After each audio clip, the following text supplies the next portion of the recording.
ओम नमो भगवते वासुदेवाय। हर हर महादेव। स्वागत है आप सभी का हमारे चैनल पर। आज के इस वीडियो में हम आपको सुनाएंगे सोमवार के व्रत की कथा। सोमवार का व्रत करने से सभी प्रकार की मनोकामनाएं पूर्ण होती हैं।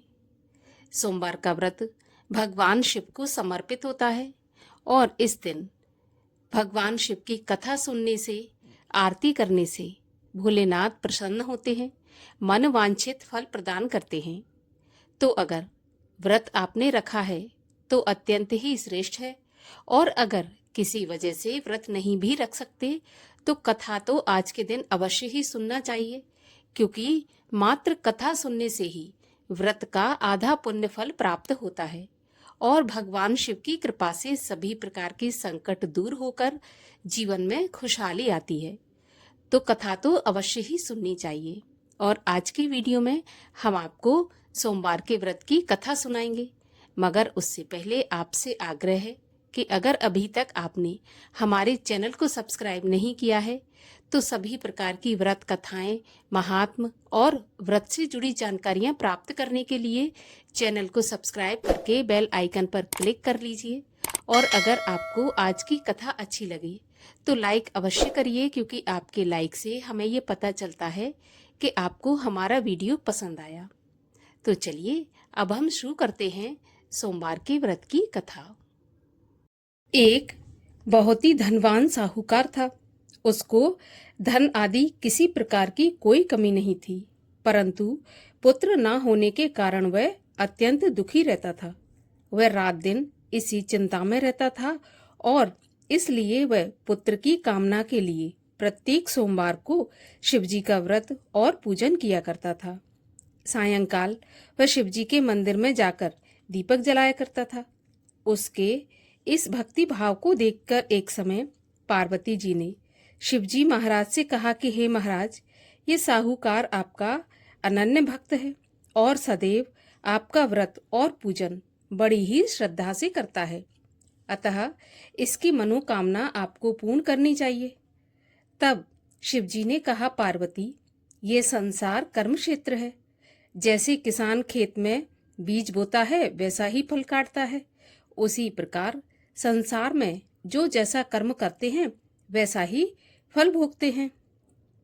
पार्वती जी ने अत्यंत आग्रह से कहा कि प्रभु, जब ये आपका ऐसा भक्त है और यदि इसको किसी प्रकार का कोई दुख है तो आपको अवश्य दूर करना चाहिए, क्योंकि आप तो सदैव अपने भक्तों पर दयालु रहते हैं, उनके दुखों को दूर करते हैं। यदि आप ऐसा नहीं करेंगे तो मनुष्य क्यों आपकी सेवा, व्रत, पूजन आदि करेंगे। पार्वती जी का ऐसा आग्रह देखकर शिवजी महाराज प्रसन्न होकर कहने लगे, हे पार्वती, इसको कोई पुत्र नहीं है। इसी पुत्र की चिंता में ये अति दुखी रहता है। इसके भाग्य में पुत्र ना होने पर भी मैं इसको पुत्र की प्राप्ति का वरदान देता हूँ, परंतु ये पुत्र केवल 12 वर्ष तक ही जीवित रहेगा। इसके पश्चात वह मृत्यु को प्राप्त हो जाएगा। इससे अधिक मैं इसके लिए और कुछ नहीं कर सकता। यह सब बात साहूकार सुन रहा था। इससे उसको ना तो कुछ प्रसन्नता हुई और ना कुछ दुख हुआ। वह पहले जैसे शिवजी का पूजन और सोमवार का व्रत किया करता था उसी तरह करता रहा। कुछ काल व्यतीत हो जाने पर साहूकार की स्त्री गर्भवती हुई और 10वें महीने उसके गर्भ से अति सुंदर पुत्र की प्राप्ति हुई। साहूकार के घर में बहुत खुशियां मनाई गई, परंतु साहूकार ने उसको केवल 12 वर्ष की आयु जानकर कोई अधिक प्रसन्नता प्रकट नहीं की और न किसी को यह भेद बताया।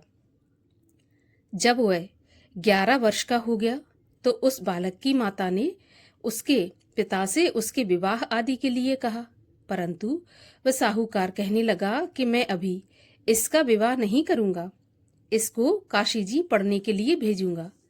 फिर उस साहूकार ने अपने साले अर्थात बालक के मामा को बुलाकर उसको बहुत सा धन देकर कहा, तुम इस बालक को काशी पढ़ने के लिए ले जाओ और रास्ते में जिस जगह भी जाओ वहां पर यज्ञ करते, दान देते और ब्राह्मणों को भोजन कराते जाना।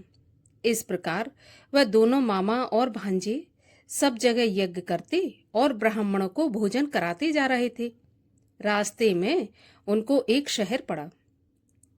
उस शहर के राजा की कन्या का विवाह था और दूसरे राजा का लड़का जो कि विवाह के लिए बारात लेकर आया था, वह एक आंख से काना था। लड़के के पिता को इस बात की बड़ी चिंता थी कि कहीं वर को देखकर कन्या के माता पिता विवाह में किसी प्रकार की अड़चन पैदा न कर दें। इस प्रकार जब उसने अति सुंदर सेठ के लड़के को देखा तो मन में विचार किया कि क्यों ना दरवाजे के समय इस लड़के से दूल्हे का काम चला लिया जाए। ऐसा विचार कर राजा ने उस लड़के और उसके मामा से भी कहा तो वे राजी हो गए और साहूकार के लड़के को स्नान आदि कराकर दूल्हे के कपड़े पहना और घोड़ी पर चढ़ाकर दरवाजे तक ले गए और बड़ी शांति से सभी कार्य पूर्ण हो गए। अब वर के पिता ने सोचा कि यदि विवाह कार्य भी इसी लड़के से करा दिया जाए तो इसमें बुराई क्या है। ऐसा सोचकर उसने लड़के के मामा से कहा कि यदि आप फेरों और कन्यादान का काम भी करा दें तो आपकी बड़ी कृपा होगी और हम इसके बदले में बहुत कुछ धन देंगे। उन्होंने भी स्वीकार कर लिया और विवाह कार्य बहुत अच्छी तरह से संपन्न हो गया। परंतु जिस समय लड़का जाने लगा तो उसने राजकुमारी की चुनरी के पल्ले पर लिख दिया कि तेरा विवाह तो मेरे साथ हुआ है, परंतु जिस राजकुमार के साथ तुमको भेजेंगे वो एक आंख का काना है और मैं तो काशी जी पढ़ने जा रहा हूं। उस राजकुमारी ने जब अपनी चुनरी के पल्ले पर ऐसा लिखा देखा तो उसने राजकुमार के साथ जाने से मना कर दिया और कहा कि ये मेरा पति नहीं है, मेरा विवाह उसके साथ नहीं हुआ और जिसके साथ मेरा विवाह हुआ है वो काशी पढ़ने गया है। राजकुमारी के माता पिता ने अपनी कन्या को विदा नहीं किया और बारात वापस चली गई। उधर सेठ का लड़का और उसका मामा काशी पहुंच गए। वहां जाकर उन्होंने यज्ञ करना और लड़के ने पढ़ना शुरू कर दिया। जब लड़के की आयु 12 साल की हो गई तब एक दिन उन्होंने यज्ञ रच रखा था और उस लड़के ने अपने मामा से कहा कि मामा जी, आज मेरी तबीयत कुछ ठीक नहीं है।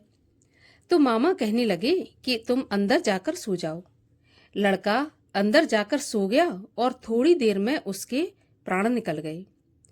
जब उसके मामा ने आकर देखा कि वह तो मरा पड़ा है तो उसको बड़ा दुख हुआ और उसने सोचा कि अगर मैंने अभी से रोना पीटना मचा दिया तो यज्ञ का काम अधूरा रह जाएगा।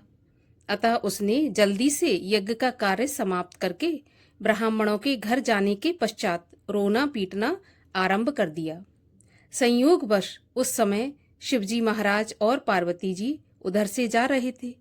जब उन्होंने जोर जोर से रोने पीटने की आवाज सुनी तो पार्वती जी शिवजी को आग्रह करके उसके पास ले गईं और सुंदर लड़के को मरा हुआ देखकर कहने लगीं कि महाराज, यह तो उसी सेठ का लड़का है जो कि आपके वरदान से हुआ था। तब शिवजी ने पार्वती से कहा कि पार्वती, इसकी आयु इतनी ही थी और ये अपनी आयु भोग चुका।